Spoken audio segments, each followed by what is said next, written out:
جو بات لوگوں کو بری معلوم ہو وہ نہ کرو۔ جب خلقت کے پاس آؤ تو زبان کی نگہداشت کرو۔ علم بے عمل اور عمل بے علم سے پرہیز کرو۔ خاموشی کو اپنا شعار بنا تاکہ شرِ زبان سے محفوظ رہے۔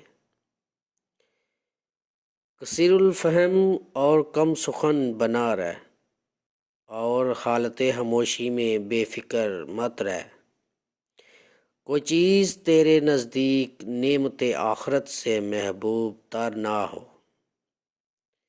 حکمت اور دانائی مفلس کو بادشاہ بنا دیتی ہے۔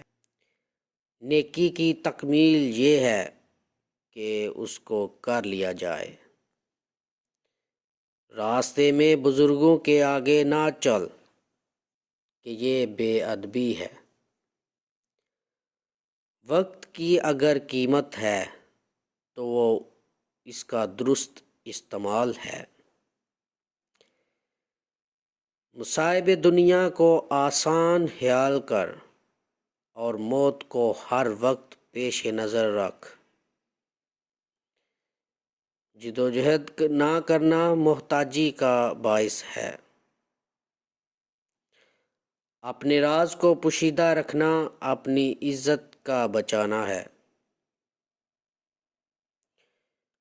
غصہ مت کرو، اس کی ابتدا جنون ہے اور انتہا پشیمانی۔ عقل مند کی دوستی اختیار کر، اس میں فائدے بہت ہیں۔ عقل و حکمت کے حصول کے لیے ضروری ہے نظر نیچی رکھنا، سچ بولنا، عہد کو پورا کرنا، مہمان کی عزت کرنا، پڑوسی کی حمایت کرنا، اور جس بات سے کوئی فائدہ نہ ہو تو اسے ترک کر دینا۔